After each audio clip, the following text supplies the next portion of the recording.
Oi, pessoal, tudo bom? Boa noite para vocês. Tô aqui me preparando para mais uma live. Hoje o nosso convidado vai ser Dimas de Oliveira Júnior, cineasta, professor da história do cinema, super pessoa, muito gente fina, conheço pessoalmente. E a gente vai falar sobre Lobato e o cinema nacional, né? Vamos ver se que esse convidado é super. Um, pronto. Aí, Dimas, Cá tudo bom? estou.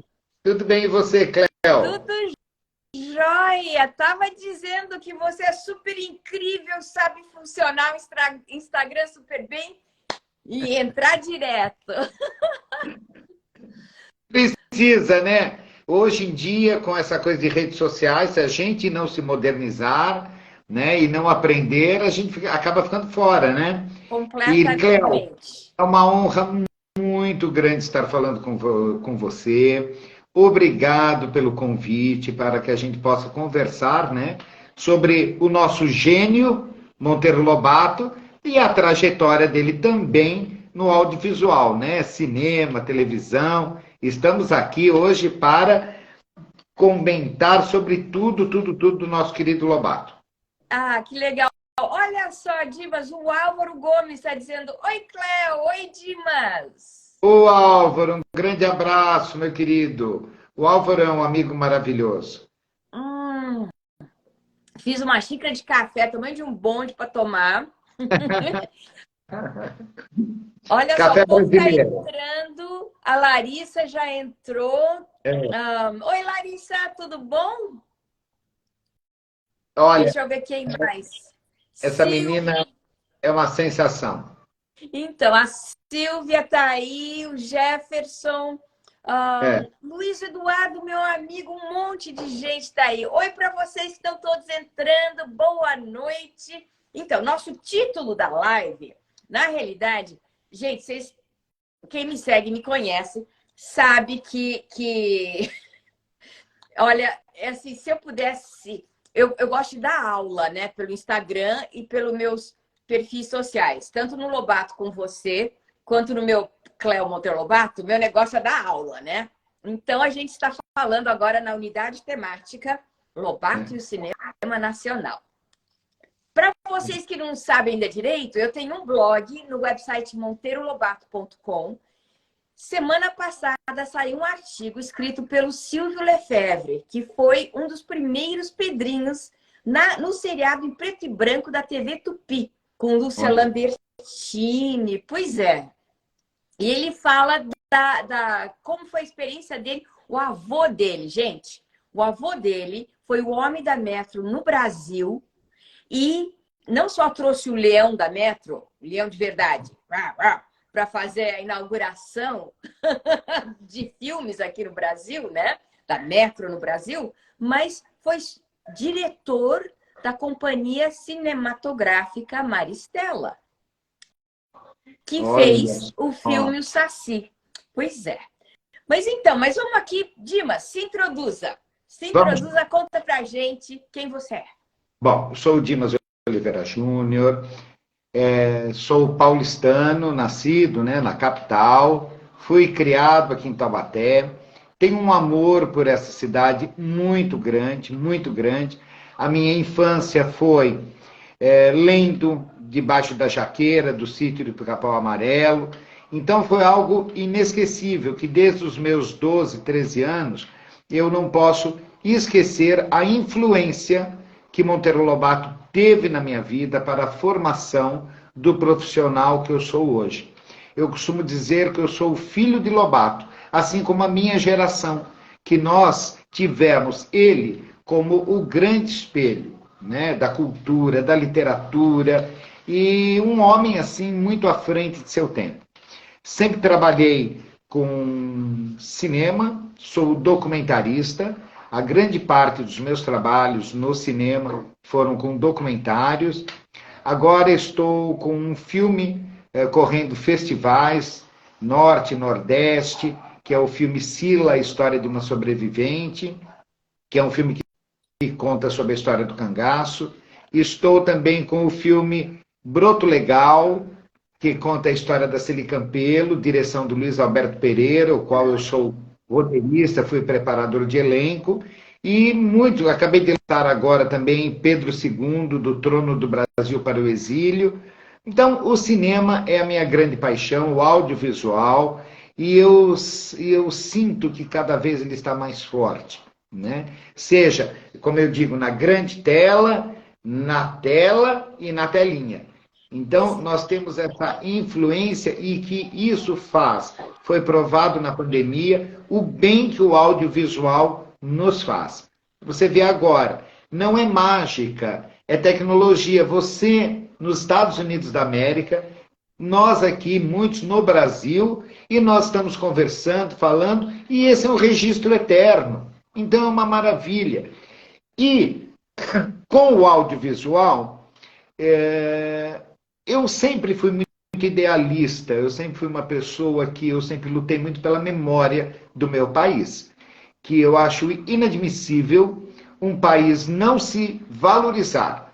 E nós temos uma cultura riquíssima, e então, através do audiovisual, eu sempre lutei muito por isso e continuo lutando.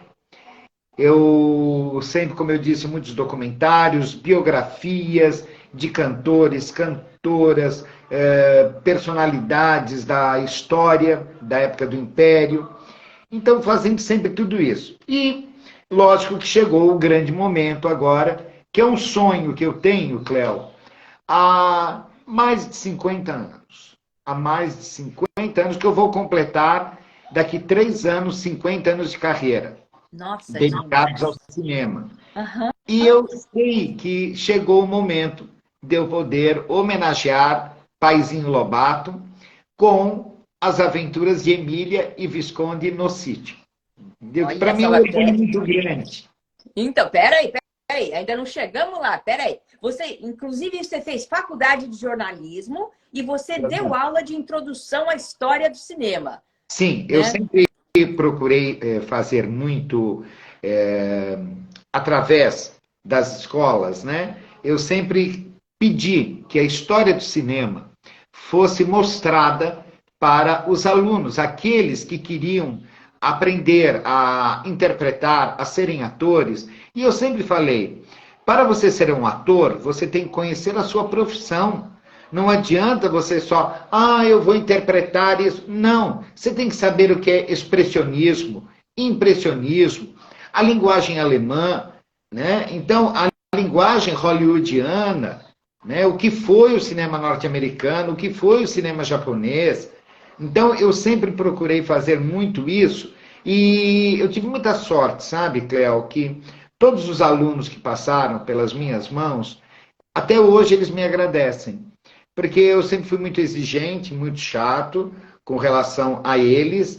Eu fazia eles assistirem e depois debates, depois do filme, para que eles entendessem e pisassem com segurança dentro da profissão que eles estavam querendo alcançar, que era o cinema, o audiovisual, né? E eu acho muito interessante esse negócio assim.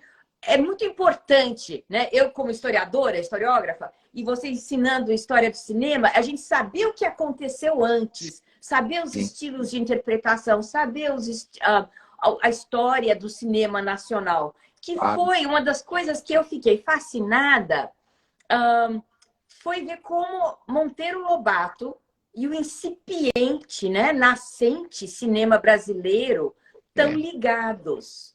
Né? Então, olha, o Magno Silveira está aí dando um oi pra gente. A Manuela está aí também. O Cauã está aí dando um oi pra gente. Olha, muitas pessoas que te amam, Dimas. Que lindos. Olha, eu queria mandar um abraço especial para todos, claro, mas em especial para Regina Portela.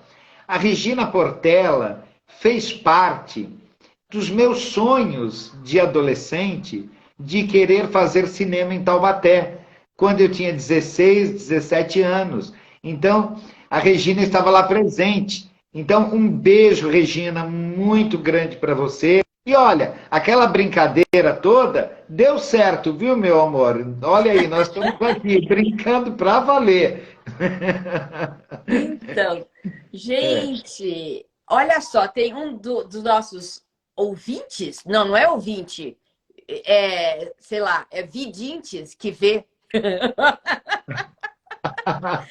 Vidintes é ótimo, né? Dizendo que nunca associou Lobato ao cinema. é. Pois é, né? Eu acho que é o Jefferson. Pois é, eu também nunca tinha associado, até que fiz a unidade temática sobre Jeca Tatu, Jeca Tatuzinho, aprendi até não poder mais.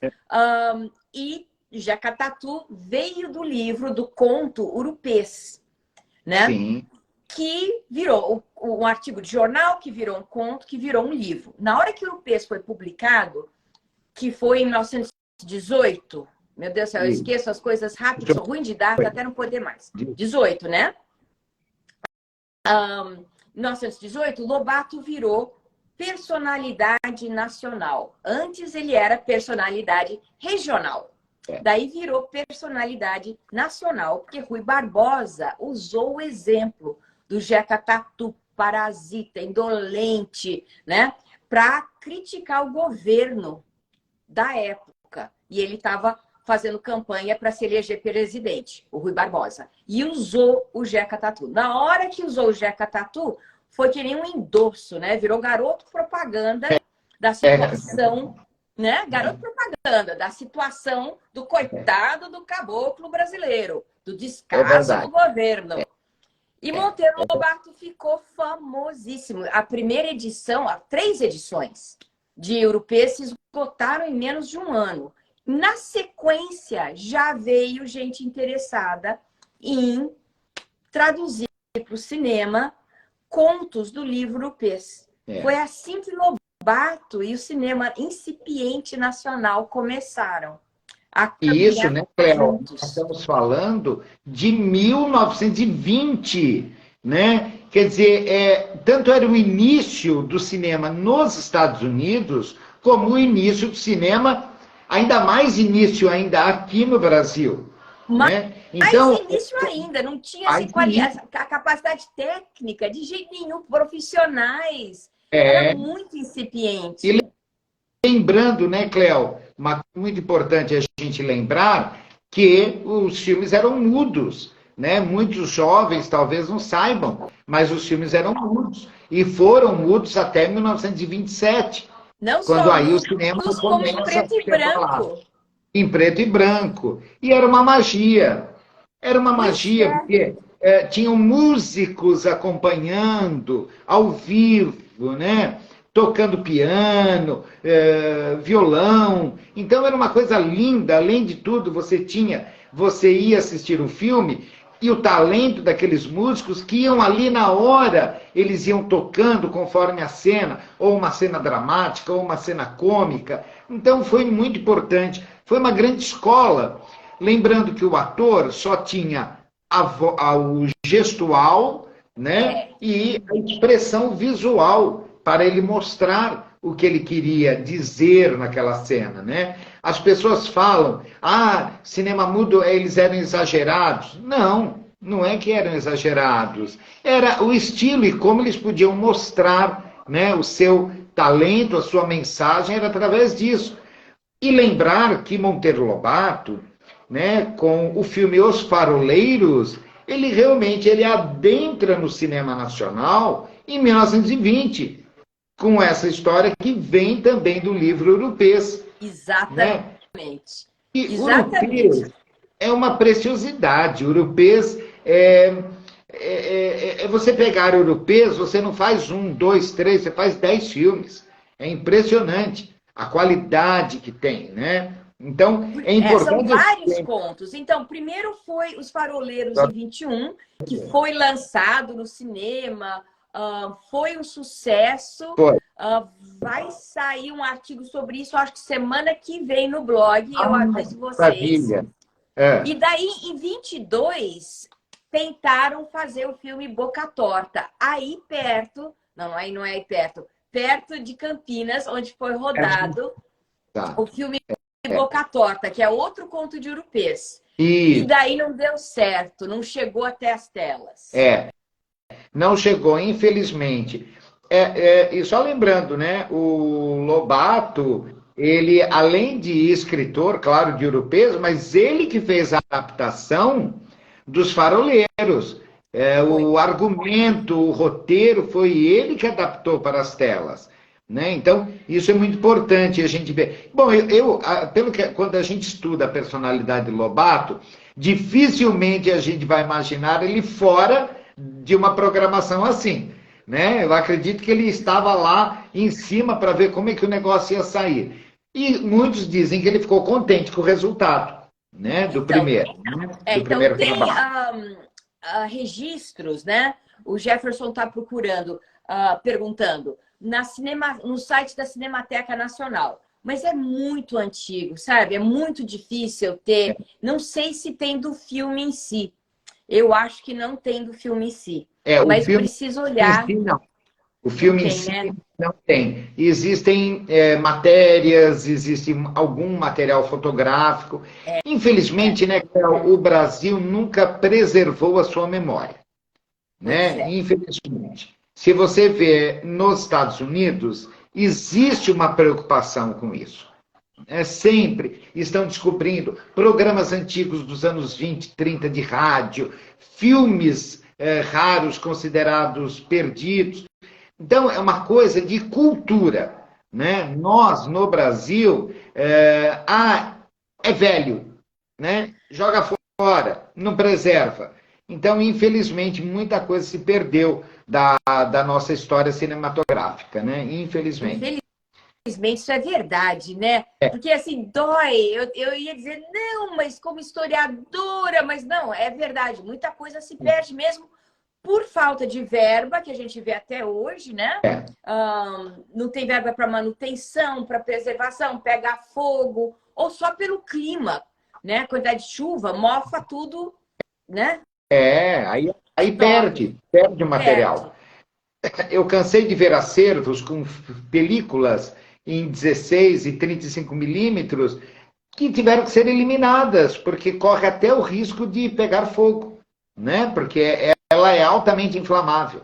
Então, é uma pena mesmo isso.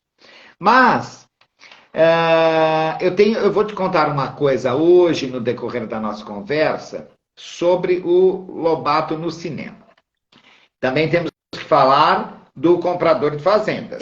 Né? Então, peraí. Então, vamos por ordem cronológica, que é fundamental a ordem cronológica. Depois 21, 22, daí só 30 anos depois é que veio esses 51 pós-morte de Lobato, que essa daí, acho que a galera toda acho que sabe. Veio o filme infantil baseado no livro para crianças, o Saci. Isso, né? O Saci. O Saci. Veio o Saci e eu acho que simultâneo, em paralelo, o Comprador de Fazendas.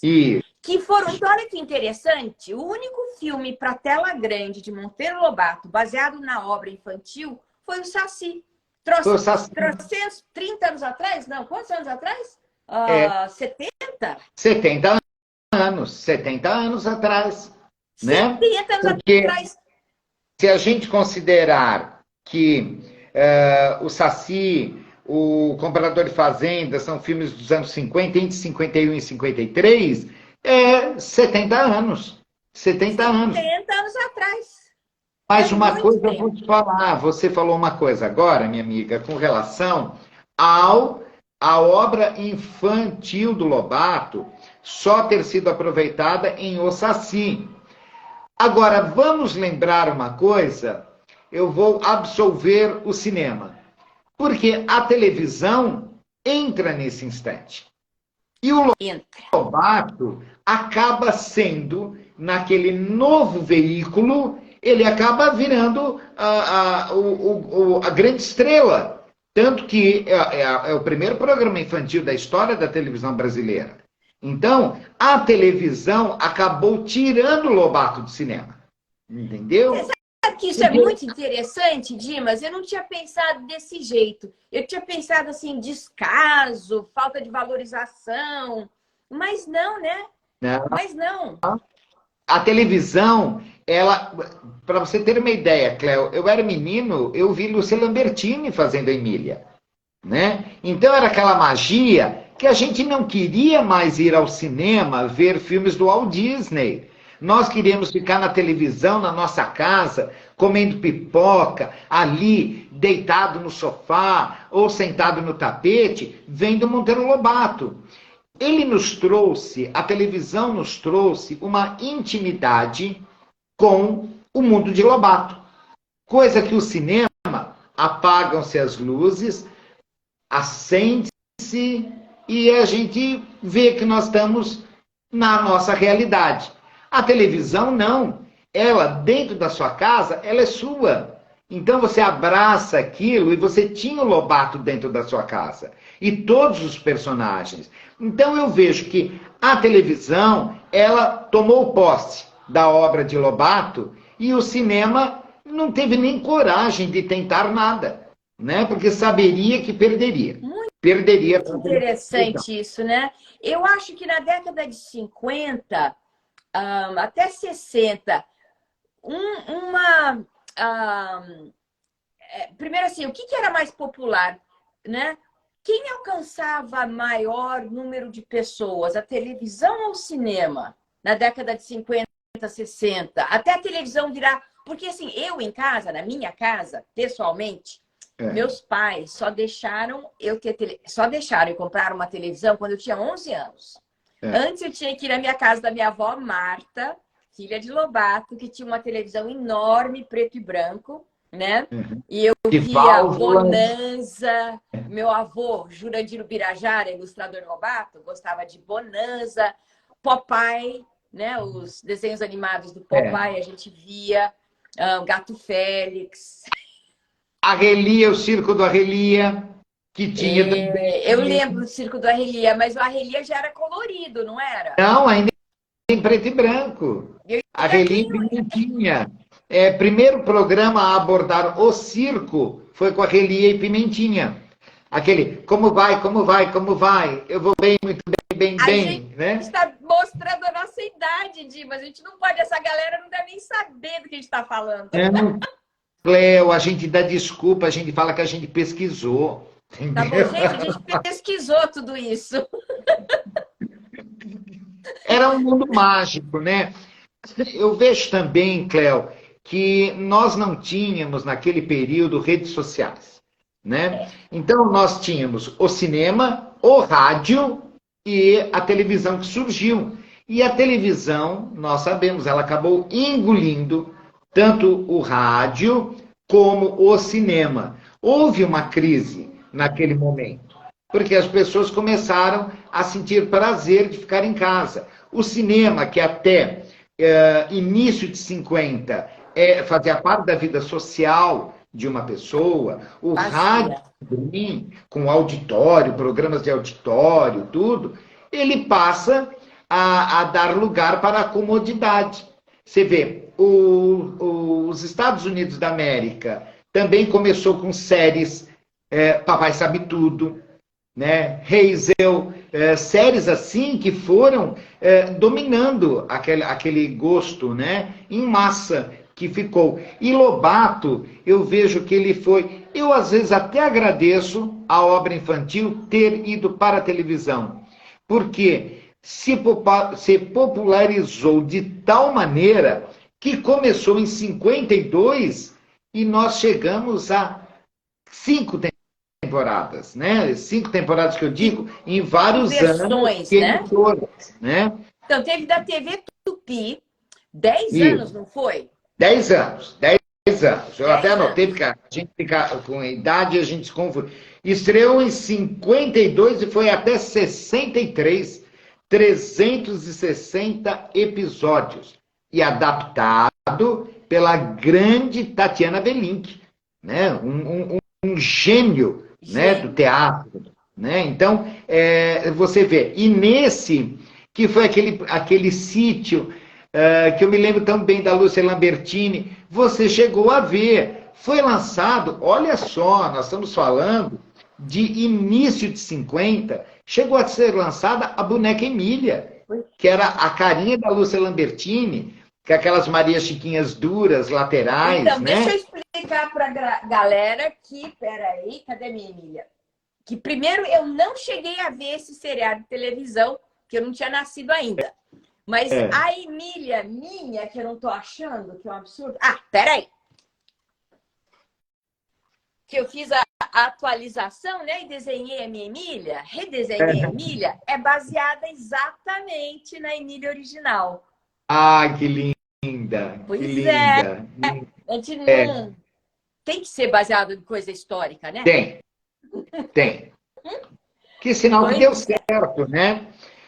Você vê, nós também nesse período, 55 a 56, a Tupi do Rio também fez o Sítio do Pica-Pau Amarelo lá. Até a Lúcia Lambertini gravava aqui em São Paulo, ia para o Rio, gravava lá, né? E olha, nós estamos falando de uma época que sair de São Paulo e ir até o Rio de Janeiro realmente era uma viagem. Era uma viagem de trem, que eu fiz de trem com 4, 5, 6 anos. Você dormia no carro leito, acordava no Rio de Janeiro, tomava café no carro restaurante. Era uma viagem mesmo. E uma linda viagem, né? E demorava acho que 10, 11 horas, né? Para chegar no Rio de Janeiro. Noite inteira. Noite inteira. E eu acho que eles ainda ficavam parados lá antes de chegar no Rio de Janeiro, se chegava muito cedo, ficavam parados para você poder tomar café e chegar com calma. Exatamente. E você lembra também de um detalhe? As pessoas sempre muito elegantes, né? Existia isso também.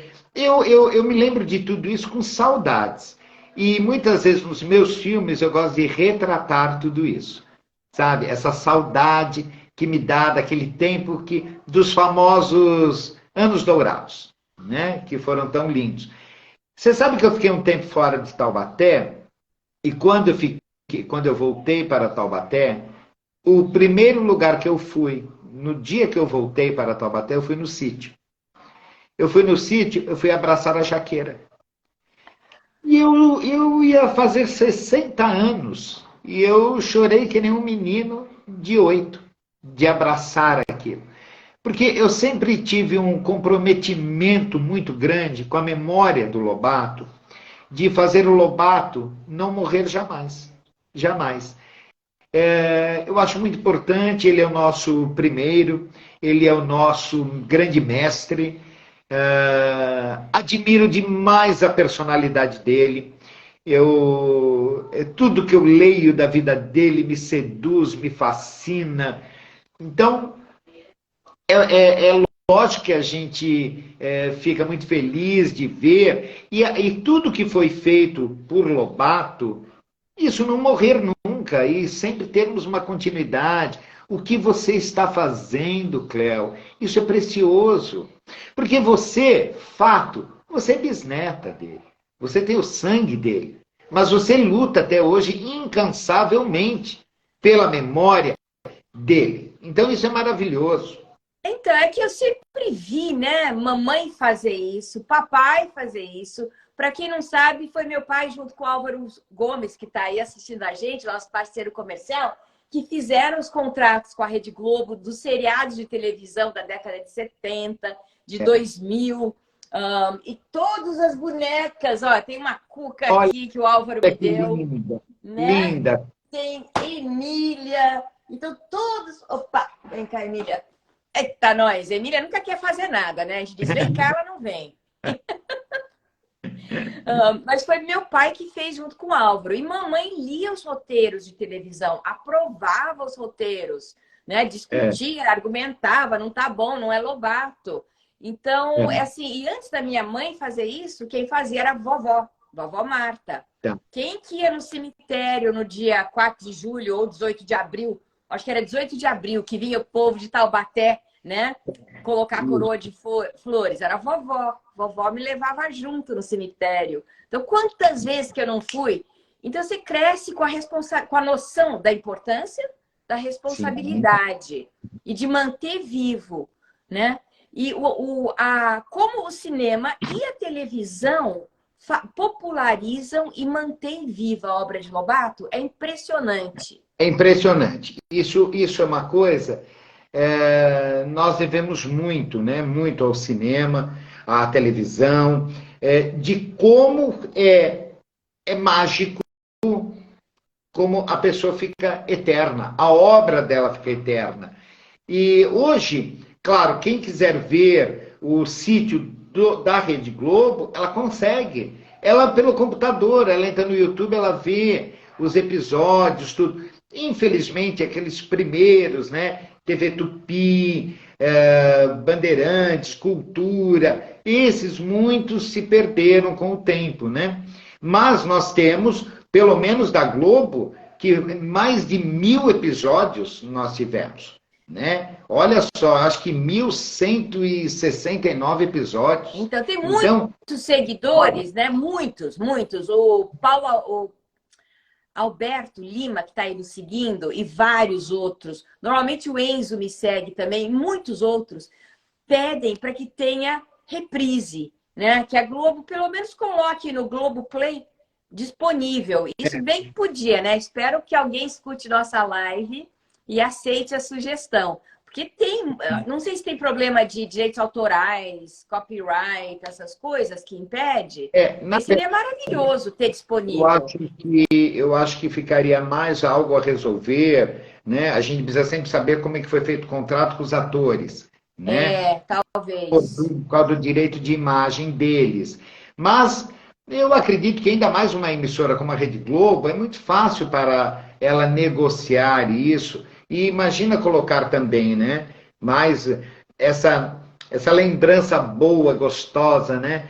Que muitos atores já se foram, né? Que fizeram parte. Então, além de tudo, uma homenagem aos grandes atores, como a Zilka Salaberry, né? Que já não faz mais parte. Jacira Sampaio, né? Tanta gente boa. O André, o que fazia o Visconde, também já se foi.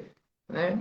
Mas ficam imortais. O audiovisual também. Então, tem gente dizendo aí, a Silvia está dizendo que viu outro dia na Globoplay. Se o Álvaro pudesse verificar essas informações, se tem disponível, eu acho que eu não sei se não tem. Eu gostaria que tivesse disponível para ver sempre quando quisesse, né? Isso seria maravilhoso, tipo arquivo histórico. Tem para ver, e daí você pode mostrar para seus filhos, né? O Álvaro está dizendo que a Globo paga direitos autorais aos atores de cada exibição que faz. Talvez isso seja um problema, né? Que maravilha! É porque o problema maior agora é com o ator, né? Com quem atuou. Então, fazendo isso é uma maravilha. Tem que ficar. Não há quem não goste. Não há quem não volte a ser criança ao ver. Eu mesmo, à noite, eu vou dormir, muitas vezes eu ponho lá no YouTube, eu vejo episódios do sítio que a Globo produziu. E é tão gostoso. Você dorme leve e acorda leve. Porque é muito gostoso. Muito. Verdade. Né? Dimas, tem uma pessoa que está nos assistindo a live que perguntou se eu conheci Monteiro Lobato. Eu não conheci Monteiro Lobato. Ele morreu em 48, quando minha mãe tinha 18 anos, né? Então, mamãe foi que conheceu bem. E, graças a Deus, me passou as histórias. Eu anotei as histórias, gravei as histórias, né? Para não esquecer, porque, assim, mamãe falecendo, não tem mais quem tenha conhecido Monteiro Lobato vivo ainda. Exatamente. Memória viva, mamãe. Eu me lembro, eu estive com o Murilo Antunes, que fez aquela famosa entrevista com o Lobato, a última entrevista dele. E, nossa, fantástico, ele contando como foi. E ainda ficou virou piada, né? Senhor Lobato, o que o senhor deseja? Né? Eu desejo ver o senhor fora do meu alcance de vista aqui. Né? Aquilo foi maravilhoso, né? E o Murilo Antunes falava, Dimas, eu tremia quando eu fui entrevistar Lobato, porque eu era um jovem jornalista, repórter, e de repente eu tenho a incumbência de entrevistar aquele homem, né? Então, eu até tenho fotos, eu com o Murilo Antunes, né? Grande Murilo, mas já se foi também, né? Então, daquela geração de quem conheceu o Lobato, eu acho que poucas pessoas realmente estão aqui vivas, né? Que Para conviveram falar. diariamente, que morou junto. Pois é. Mas, Dimas, vamos contar para o povo sobre o filme O Saci, a importância do filme O Vamos. Saci. Que a gente tem que É, voltar ao nosso Lobato no cinema, né? isso. Então, em É. 51, pela produtora Companhia Pela Maristela, não foi? O Saci? Maristela. Não, o Saci não. O Saci não foi pela Maristela. Pela Maristela foi o comprador de fazendas. Tá. Fazendas, né? O Saci, ele foi produzido pelo Rodolfo Nani, pelo Rodolfo Nani. E ele é até hoje considerado um clássico do cinema nacional, é um clássico. Recebeu muitos prêmios, inclusive, né? Inclusive E o prêmio chamado Saci, que o Saci, inventaram, não foi inventado esse exatamente, prêmio? Saci, que sempre foi um prêmio de muita relevância no cinema nacional, depois que foi criado, Então, foi né? criado, acho que para premiar o filme O Saci e ficou como sendo o melhor prêmio, né? É, Para melhor filme durante 10 anos. exatamente. Exatamente. Então, além do filme, o filme criou, gerou, né, uma premiação no cinema nacional. Então, eu vejo o Saci um filme de. Ele também abre aquilo, né? Abre aquela porta para o cinema infanto-juvenil com o Saci. Ele é muito importante, ele é um clássico e nós temos que agradecer desse filme existir ainda, E dá né? para assistir no Dá. YouTube. Eu vou colocar o link para vocês. Dá para assistir no YouTube. Tem Exato. um seguidor aqui perguntando aquele filme colorido do sítio qual era? Eu acho que não tem filme Não colorido do tem, sítio, não. eram os episódios do sítio, né? E tem muita coisa do sítio que, quando você assiste, por exemplo, no YouTube, eles juntam vários episódios e acaba ficando um filmão, né? Bem grande. Mas não houve nenhum filme feito pela Rede Globo, não. Nada. Foi sempre o seriado Sítio do Pica-Pau Amarelo, né? Não teve nenhum filme preparado para isso. Agora, o Saci. É, Você vê, ele é uma adaptação que é muito fiel ao livro, muito fiel. Foram muito felizes e respeitosos, mesmo com o Lobato já tendo falecido, que geralmente aí as pessoas fazem o que querem, né? Aham. Principalmente as adaptações. Mas o filme é de uma importância muito grande. E a qualidade do filme também. E ele prende tanto, mesmo sendo um filme em preto e branco, que as novas gerações hoje, elas pouco têm paciência. Aqui, o Cauê, o Cauã, nosso querido o Cauã. Cauã, o Cauã. Olha, eu vou te falar uma coisa, eu tenho meu grande amigo que é Cauê, o meu ator é Cauã e eu tenho um aluno Caian. Então, há momentos que dá tilt na minha cabeça. O Cauã Freitas, o nosso Pedrinho, ele inclusive, ele conversou, ele escreveu uma carta para o ator que fez o Pedrinho no filme. Qual deles? Tem tanto ator que fez Pedrinho, meu No Deus do céu. Saci. No Saci. Ah, é? No, ele escreveu. Ele escreveu. Então foi uma coisa assim muito bacana, que ele conseguiu até contato, ele fez, e ele falou que ele iria fazer o Pedrinho, mas infelizmente ele morreu, faleceu agora o ano passado, ou retrasado. Ah, que Né? pena. O Cauã ficou com o contato dele, o Cauã tem até uma carta que ele mandou. Acabei de dar um Google aqui, Dimas. Cauã É, tá certo. Olha só, teve um filme chamado Pica-Pau Amarelo, de 1973. Olha só, dirigido por Geraldo Sarno, baseado no livro de Monteiro, na série de Monteiro Lobato. É o segundo longa-metragem baseado num livro Monteiro Lobato. E eu é. não sabia. Eu desconheço também, não é uma montagem da Globo, não? Não, tá Geraldo dizendo aqui que é um Sarno. filme.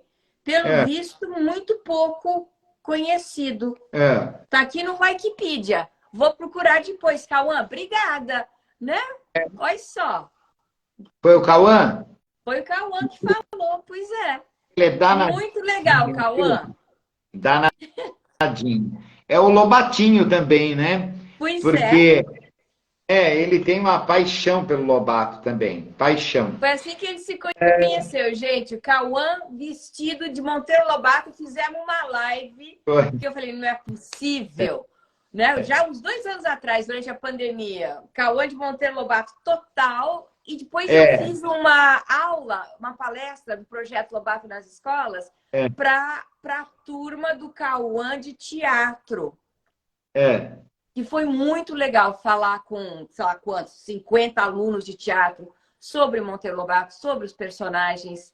Né? Para quem não sabe, eu também tenho esse projeto Lobato nas escolas, é só se inscrever. Tem link na bio também. E é maravilhoso, né? Um projeto assim, Lobato nas escolas. Quando eu era secretário de Cultura, que eu fui secretário até outubro do ano passado, eu lancei o livro Bentinho, que é para crianças. A vida do Lobato, direcionado para as crianças da rede municipal de ensino de Taubaté. E eu vou te falar uma coisa, o livro foi um sucesso. Infelizmente, sempre verba muito curta, tudo isso, só fizemos 1000 exemplares. E você precisa ver os professores falando o quanto os alunos e os pais queriam mais exemplares do livro. E eu coloquei nas escolas, em parceria com a Secretaria de Educação, contadores de histórias para contar a história do Bentinho. Então, é o Lobato menino que estava ali contando a vida dele e mostrando para as crianças que todos podem, desde que eles peguem e levem a sério, se esforcem, podem ser os Lobatos do futuro, né? Então, uma coisa que eu deixei isso com muito carinho na Secretaria de Cultura e na de Educação, foi esse livro, que é de uma série Taubatianos Ilustres. Muito legal, Dimas. Sabe porque é uma das coisas que me perguntam sempre quando eu faço minhas palestras nas escolas, como é que Lobato começou a escrever, né? E é uma das coisas que, assim, o que você está fazendo é estimulando as pessoas a conhecerem a história de Monteiro Lobato e verem que ele escrevia cartas. Ele lia na biblioteca do avô dele, o Visconde. Né? Ele escrevia, ele lia constantemente. Constantemente. Continuou escrevendo no jornalzinho da escola. Continuou lendo. Né? Sim. E vai escrevendo e vai lendo. E é o jeito. Sim, isso é muito importante. Esse estímulo é muito bom, sabe? Eu estava com um projeto até de festival de literatura para crianças, mas não deu tempo, né? Mas eu espero que daqui para frente não deixem morrer a ideia de fazer com que a criança tenha prazer com a literatura, com a escrita, né? E com a imaginação. É muito gratificante você ver jovens escrevendo, como a Larissa Heloise, que lançou um livro com 8 anos de idade, Unicórnio Sem Asas, né? Isso, e vou te falar, e sem ter nenhum tipo de apoio do poder público. Então, eu acho que o poder público, ele peca em não valorizar e ajudar em quem vai estar ali cuidando de nós, daqui 2, 3, 4 gerações. Então, nós temos que valorizar essas crianças, sabe? Então, peraí, Dimas, deixa eu dar uma organizada aqui. Deixa eu dizer oi para todo mundo que continua entrando na live. Tá cheio de gente entrando e fazendo perguntas. Oi para todo mundo que está entrando. Oi, Mari, minha super amiga aqui, brasileira, mora nos Estados Unidos. E a gente se conheceu porque ela é artista plástica, muralista e faz um trabalho baseado no folclore brasileiro. Então, fizemos uma live sobre Lobato Folclore, também 2 anos atrás, e ficamos super amigas. Gente, quem tiver pergunta, eu tô vendo que tem um monte de pergunta. A gente responde daqui a pouquinho, tá?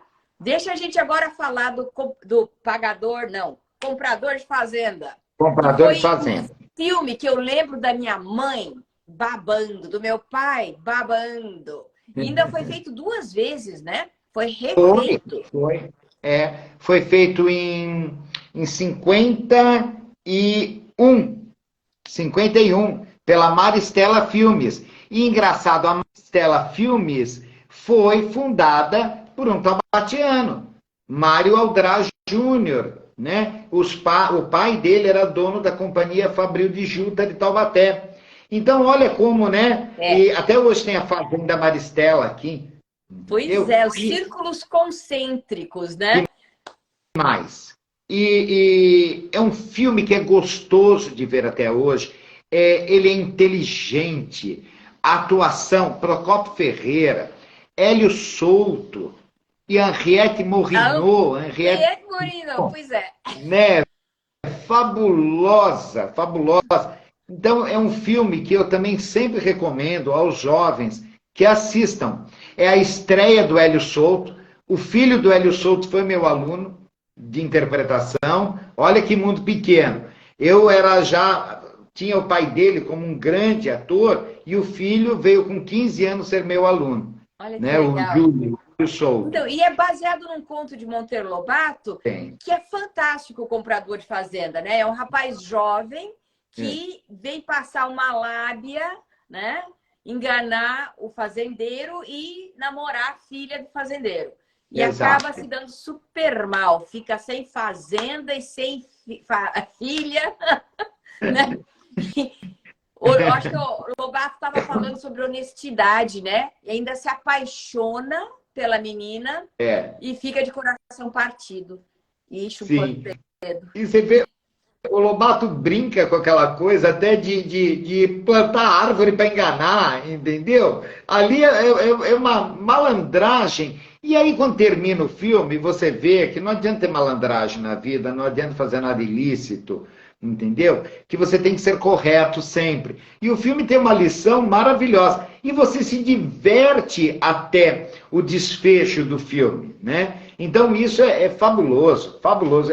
É um dos meus filmes preferidos, é O Comprador de Fazendas, que também foi extremamente premiado.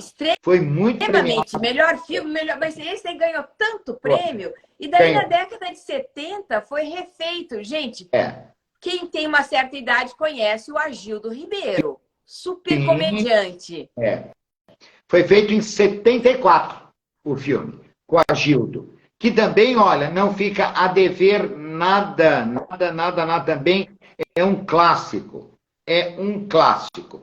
Lógico, eu sempre fui muito fã da Henriette Morrinot, né? Eu acho ela fantástica. Eu acompanhei a carreira dela até quando ela fez o último trabalho dela, que foi em A Escrava Isaura, com a Lucélia Santos.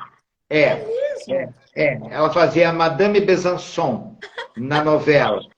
E eu fiquei assim, né? Eu falei, meu Deus do céu, essa mulher maravilhosa, né? E eu alcancei a Henriette Morrinot.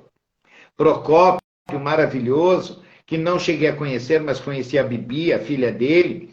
E olha, é um filme que eu recomendo. O filme é inteligente, é um humor saudável, um humor gostoso de se ver, vale a pena. Além do que, você observar, né, até para os jovens que estão presentes na live, conhecer o ritmo interpretativo daquele período. E o comprador de fazendas, ele tem uma coisa que é muito peculiar. Ele tem uma interpretação que é bem mais próxima dos nossos dias. Os atores, o Procópio, a Henriette e o Hélio Souto, eles estão muito à vontade, eles estão com uma interpretação naturalista. Isso é muito bom. É o que se faz hoje, né? É o que se faz hoje. É o que se faz hoje. Então, Ganhou o governador do estado, o filme, ganhou o prêmio da Associação dos Críticos Cinematográficos, né? O filme bombou, como o pessoal diz, bombou. Adorei, bombou. Então, peraí, deixa eu ver umas perguntas aqui. A Mari Salmonson está perguntando se vai ter um post no blog com esses filmes. Sim, os filmes que existem, vai ter não só um post, mas um artigo, um post e os links para poder ver no YouTube, né? Que mais tem de pergunta? Ainda existe a máquina de escrever de Lobato? Sim, existe.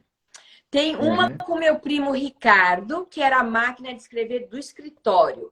E na casa de mamãe tem a máquina de escrever portátil, que era a máquina de escrever que ele ia para Campos de Jordão, ou que ele viajava, olha só, com a máquina de escrever. Porque tinha uma ideia, tinha que escrever. Então, existem duas. Sim. Né?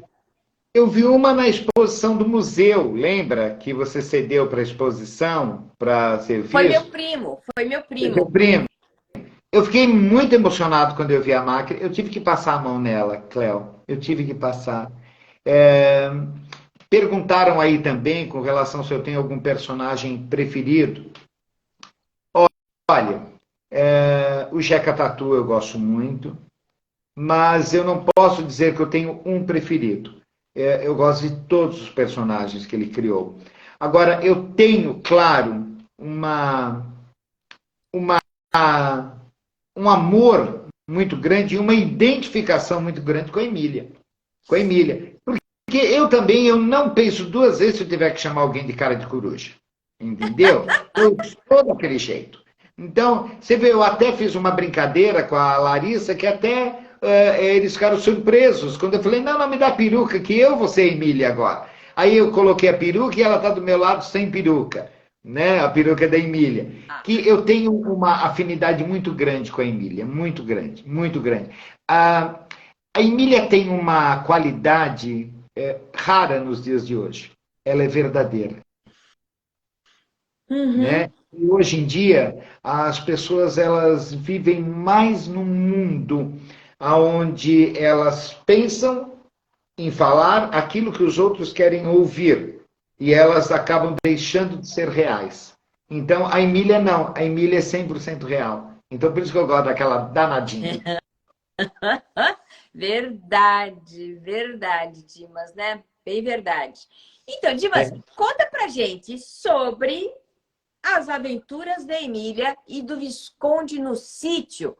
Porque, então, o que eu estava falando com o Dimas antes da live, pessoal, é como assim, antes o cinema, né, era melhor, era a tela grande, era mais importante, dava mais status. Mas à medida que a televisão entrou, popularizou o entretenimento, né, fez essa socialização do entretenimento, e depois vieram seriados de televisão, e daí com a pandemia quase que acabou com o cinema, né? Parou tudo. É verdade. É verdade. Né? Então, houve uma mudança completa nesse símbolo de status. E começou a ter mais e mais programas. Televisão, os canais oficiais, televisão aberta, que chama, né, Dimas? Televisão aberta. Televisão aberta. E também em cabo, né? Streaming, né? Não parou. Hoje, canais no YouTube, né? Abriu. Você falou de cinema, Léo, Cléo, o porquê que eu não quis fazer um filme? Eu não quis fazer um filme, por quê? Porque com televisão, com streaming, com canais no YouTube, eu tenho um alcance muito maior de jovens para ver a obra de Lobato, entendeu? Então foi uma maneira de propagar com muito mais intensidade o filme, porque no cinema, às vezes só lá no cinema, aí você manda para festival, aí leva 2 anos percorrendo festival, e aí não. Agora esse não é resultado imediato. E eu quero ver muita gente curtindo as aventuras da Emília e do Visconde. Muito. Então, conta pra gente. O título oficial é esse. As aventuras da Emília e do Visconde no sítio. Quantos episódios? Quem está participando? Quando que estreia? Então vamos lá. Bom, primeiro eu quero agradecer ao Luiz Herrera, que é um fã ardoroso da obra de Lobato, e ele está fazendo, ele fez o roteiro da Menina do Narizinho Arrebitado, ele fez o Viagem ao Céu, já está fazendo outros também, então ele está sendo assim Porque tem que ser quem ama, Cléo. Né? A essência, a alma do Lobato não pode ser uma pessoa que você chega e fala assim, dá para você fazer uma adaptação, um roteiro disso daqui? Não, tem que ser quem ama. Né? E eu estou fazendo também. Né? Eu estou fazendo também. Então, o Luiz, mas o Luiz é o nosso principal roteirista que está fazendo todo esse trabalho. Né? Então, assim, parabéns ao Luiz, que faz com um amor incrível, incrível. Ele sempre me manda mensagem, Dimas, devo colocar isso? Devo tirar? O que você acha? Eu falo, Luiz, tá livre, filho, né? Faça da maneira que você achar. Porque eu também fico despreocupado de saber o quanto ele está fazendo com amor, tudo isso. Esse trabalho nasceu, lógico, né, dessa minha paixão de quase 50 anos, para querer fazer a obra de Lobato. Gostaria, lógico, de ter o nome O Sítio do Pica-Pau Amarelo, mas o título é da Rede Globo. Então, eu falei, bom, então vamos fazer Aventuras da Emília e do Visconde no Sítio. Né? Que aí, na verdade, todo mundo sabe que é o sítio, né? Que nós estamos fazendo. Então, a ideia foi, primeiro foi juntar alguns loucos. Porque quando você é louco, você precisa de mais louco nesse hospício. Né? Então, eu fui puxando os loucos para o meu lado, né? E eles foram vendo, né, que a ideia era maravilhosa. Então, louco 1, o Rafael Prando, que é o produtor executivo. Aí tem o louco 2, que é o Marcelo Caltabiano, que é o diretor de fotografia. Louco 3, que é o Claude Antoni, que ele faz toda a finalização, edição e efeitos especiais. Aí tem uma louca também, que é a Daiane, que é da produção. Então você vê, aí juntamos esses ensandecidos, né? E o que eu tenho visto, Cléo, é que aqui no hospício nosso, está todo mundo cada dia mais louco, sabe? Com mais garra, com mais vontade de ver, cada vez com mais qualidade, com mais efeito. Então, isso é um prazer muito grande. Aí o elenco. Nós começamos, né, com o nosso elenco central, que não são loucos, mas são doidinhos, né?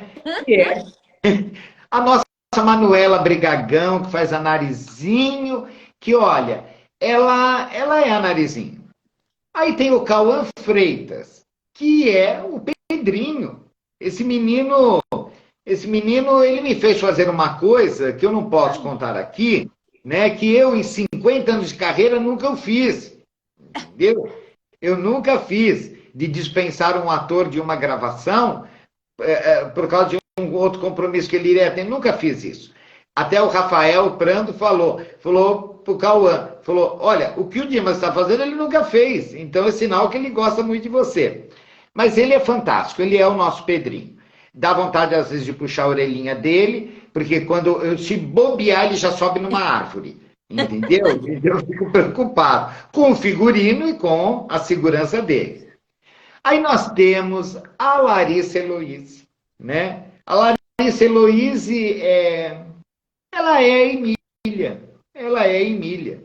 Ela emociona a todos no elenco quando ela começa. E ela tem uma rapidez quando eu falo, porque todo diretor não bate bem. E muitas vezes eu acrescento alguma coisa na fala, ou eu tiro, ou eu divido, e ela, na hora, ela pega aquilo e coloca em prática. Então, é uma coisa maravilhosa. Aí, dos adultos, nós temos o Visconde de Sabugosa, que é o Jefferson Mione, que é de São José dos Campos. Grande ator, parceiro. Você imagina uma pessoa bem-humorada no set, uma pessoa que está ali de braços dados com você. O Jefferson também é o Visconde que eu sempre sonhei, até o visual do Visconde, né? Uma coisa mais para Lorde. O cabelo, eu queria a cor da espiga mesmo, daqueles cabelinhos da espiga, né? Então, o cabelo ruivo. E o cabelo dele é mais chapadinho, sabe? Então, era o Visconde que eu imaginava, desde criança.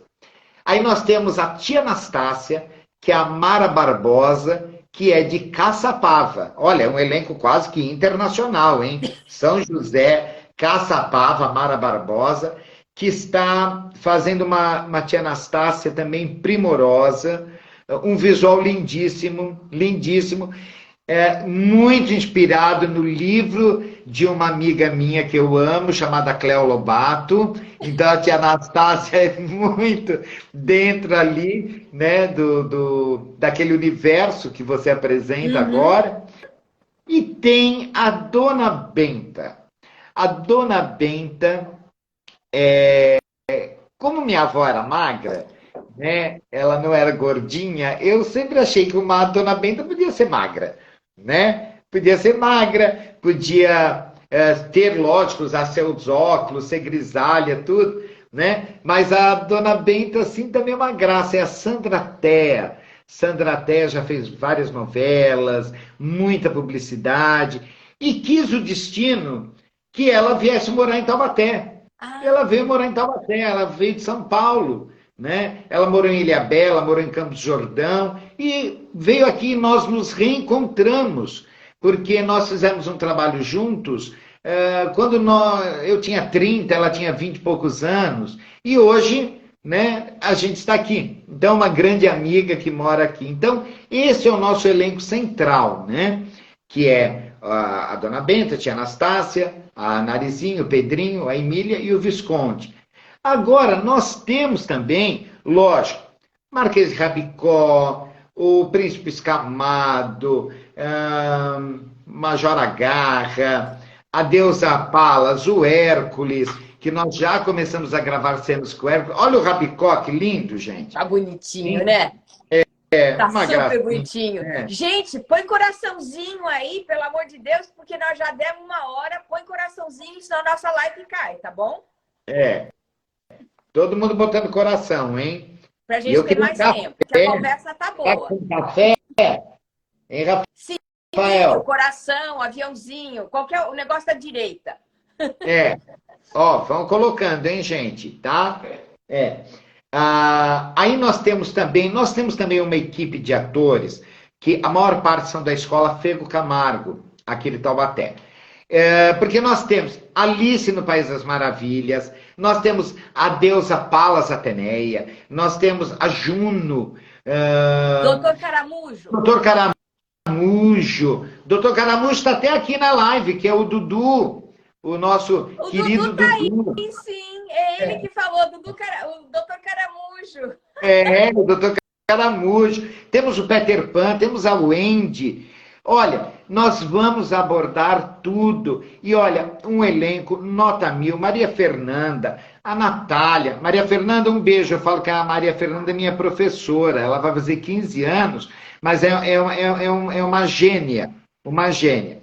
Quero também mandar um beijo para a mãe dela, Leonor Santos, que, olha, Cléo, nos ajudou muito, cedendo espaço, tudo, para filmarmos. Quero também agradecer o Tiago Aldrá, que é sobrinho bisneto do Mário Aldrá Júnior, que fez o Comprador de Fazendas, né? Que nós estamos gravando o sítio na casa dele, no condomínio Cataguá, aqui em Taubaté. Então, olha como tudo vai se ligando, né? Então, nós temos novamente um Aldrá que está colaborando. Tem a Amélia Mussi, que também está cedendo a casa dos pais dela para as nossas internas. Porque você vê, a gente faz um filme, um trabalho assim, sem patrocínio. Agora, a gente precisa, pelo menos, ter os espaços, que as pessoas nos ajudem. Porque o poder público não está interessado de ajudar. Não está. Poder público, eu vou te falar uma coisa, eu não consigo entender. Mas, pelo menos, nós temos de público esse amor e essa amizade, essa confiança do Tiago Aldrá, da Amélia Mussi, da Leonor Santos, que estão, assim, nos ajudando. Quero também mandar um beijo para a Regiane, nossa, podia falar modista, né? Não, nossa figurinista, não, nossa costureira mesmo, maravilhosa. Hoje a gente discutindo ali a roupa do Marquês de Rabicó. Então, todo mundo tem muitas funções nesse trabalho. Todo mundo. Dibas, tem também aqui o Tenente Salgado, tem a Wendy, tem a Sininho, a mãe da Celina, que é nova na equipe, também tá mandando beijo, dizendo que tá amando a live. A mãe da Celina é também mãe do Augusto? Ah, não sei. Deve Mas ser, ela né? pode responder, né? Mãe da É. Celina, você é mãe do Augusto também? Ah, mas olha aí, tá vendo?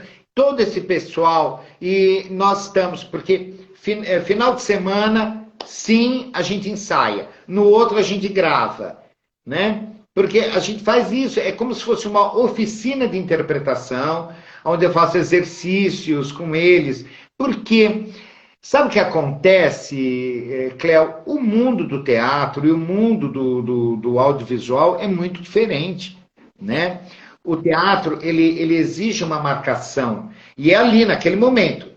Ou você não pode errar, você tem que fazer. Agora, no nosso mundo, é corta, né? Não, vamos de novo. Ó, vamos repetir. Agora vamos fazer o close. Não, vamos fazer um geral. Ó, peraí, eu quero pegar você de costas e caminhando. Quer dizer, é o tempo todo. Então, para o artista, ele entender aquilo, né? O jovem artista, por isso que a gente faz uma preparação com essa criançada maravilhosa, né? E olha, é emocionante. Ai, a Lani Guild, um beijo, Lani.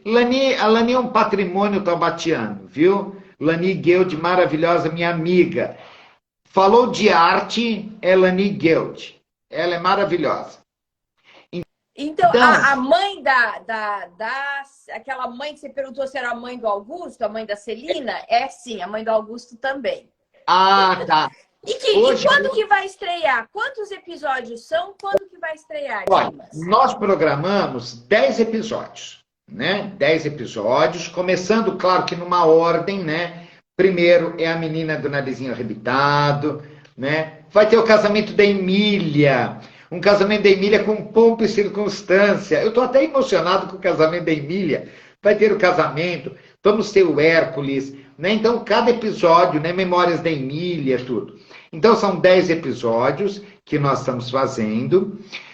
Nós estamos, sim, recebendo muitas respostas positivas de emissoras de TV que querem veicular o trabalho, né? A partir agora do semestre. Então, isso está deixando a gente muito feliz, porque eu vou te falar, não foi a pretensão, sabe? Não foi a pretensão fazer isso. Mas eu sempre falo para a equipe, quando a gente faz com amor, dedicação e devoção, o resultado vem, né? Então é isso que a gente está vendo. E agora nós estamos acertando o lançamento, né, de um episódio, para que todos conheçam. Os episódios têm o tempo de 25 a 27 minutos de arte, né? E o lançamento no Via Vale, no shopping Via Vale, aqui em Taubaté, à noite, às 19 horas. Porque aí não tem desculpa. Todo mundo já se livrou do trabalho, da escola, e pode ir, levar família, levar fã-clube, né? Porque o pessoal tem que chegar lá de faixa. Lobato, eu te amo. E vamos lá.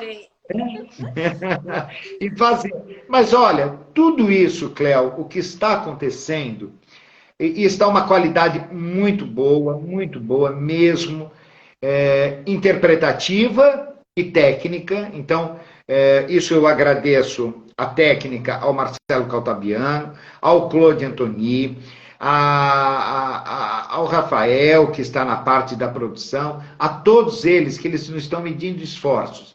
E o resultado está aí. O pessoal está gostando muito, né? Nós já tivemos matérias que saíram em todo o Brasil, então isso é muito bom. E é isso. A princípio nós começamos para, de repente, passar no YouTube, e agora a gente está vendo a possibilidade de estar numa TV, ou a cabo, ou aberta, não importa. O que importa é que o seriado esteja. E essas crianças que estão confiando em mim, estão confiando nessa equipe, elas têm que ter o retorno, elas têm que ter essa visibilidade, porque é por elas que eu estou fazendo, pela criança que eu também fui. E eu não tive oportunidade naquela época de fazer isso. Então, eu me espelho neles. Eu Muito sou o legal, diretor, Dimas. eu sou o diretor mais mal-humorado do mundo, mas com eles eu não consigo ser. Eu com eles, Dimas, eles, vamos contar para eles a novidade que a gente combinou nós dois que vai acontecer? claro, claro, isso é mais que novidade. Cléo, você estar é um presente. É um Pois é, presente. gente, eu vou estar no Brasil, vou estar não só no Brasil, vou estar em Taubaté na semana Monteiro Lobato, é claro. Vou estar Mas, durante o ó, dia lá no gente, museu. eu vou falar por que que ela vem para Taubaté. Por causa dos Estados Unidos. Porque, para quem não sabe, Taubaté é conhecida como Tauba, Texas. Então, ela se sente nos Estados Unidos aqui. Pode ser, né?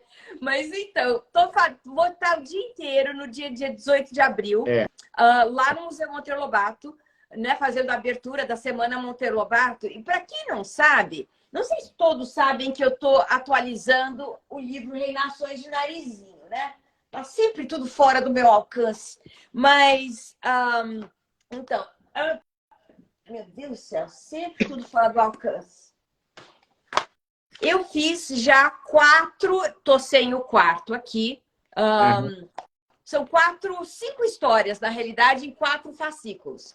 sim. Só que eu não fiquei satisfeita com a atualização, com a adaptação que eu estava fazendo e evoluí, Dimas. Então, eu vou estar Ah, relançando com um novo é, projeto gráfico, porque o tá. objetivo de uma adaptação é aproximar das crianças de hoje. Sim, com No certeza. começo, eu coloquei glossário, eu fiz explicação. À medida que eu fui falando, conversando, recebendo críticas, recebendo elogio, pesquisadores estudiosos de Lobato vieram conversar comigo, contestar, né? Por que você está fazendo isso? Como você ousa mexer em Lobato? Qual é o objetivo de adaptar? Está saindo essa semana muita entrevista e muitos artigos no jornal e na Veja sobre por que atualizar, por que adaptar. É censura? Não é censura? A minha opinião é que os livros foram escritos por Monteiro Lobato para um público infantil da época. E ele queria Sim, sim. que a obra dele chegasse às crianças. Se tem É, qualquer coisa na evolução entre sociedade, né, no tempo, que fez com que essa obra não esteja chegando às crianças, Monteiro Lobato, em pessoa, adaptaria, atualizaria, modificaria. Porque ele fazia isso durante a vida dele. Ele teria verdade, continuado fazendo. Tenho verdade. certeza, ele recebia carta das crianças e fazia até morrer, né? É. Então, agora não tem mais glossário, porque glossário é uma chateação.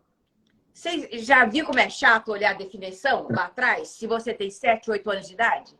Ah, Então, não dá, não dá, não dá, né? Não dá. Então, não dá. o objetivo desses livros é para introduzir Lobato, criar o prazer da leitura, né? Criar um fascínio pelo universo mágico de Lobato. Então, eu vou estar relançando tudo no dia 18 de abril lá no museu e de noite estarei lá no shopping Vale Verde, Via Vale, Via Vale, Via Vale, é, Vale. com Porque, todos vocês olha, aí.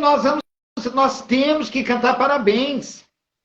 Porque, olha, este homem, é o aniversário dele e o poder mágico que ele tem de juntar tantas pessoas.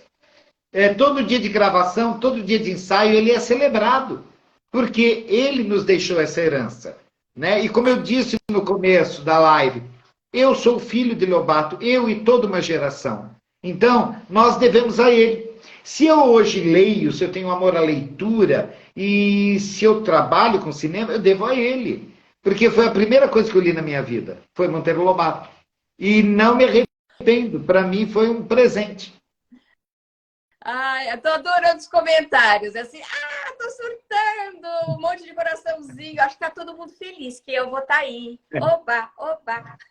Olha, o Álvaro Gomes lembrou uma coisa muito importante, que é 18 de abril, por causa do aniversário do Monteiro Lobato, é o dia do livro infantil, Você né? sabe, Dimas, tem muita gente que não sabe, que me perguntam nessas palestras por que dia 18 de abril é, né, dia do livro infanto-juvenil? Como é que pode? Eu digo, gente, então, é pelo Monteiro Lobato. pai da literatura infantil brasileira, um super escritor de importância. Então, em honra dele, do aniversário dele, nascimento dele, né?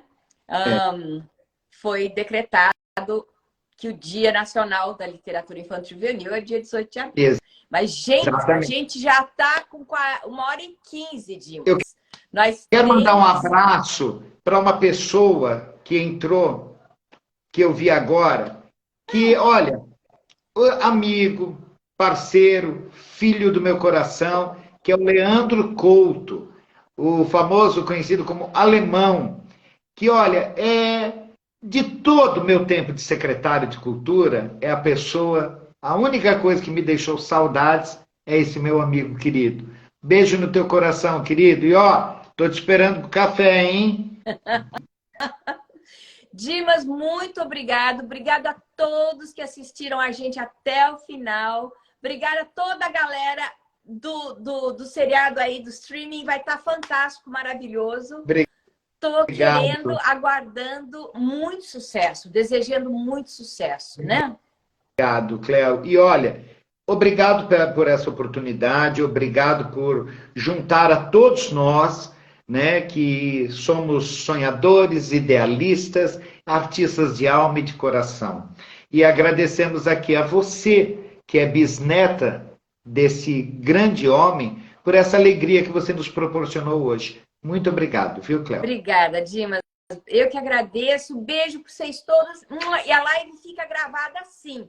Se você quer mandar para seus amigos, eu já vou postar daqui a meia hora, já está aí. Tá bom? Ah, maravilha, maravilha.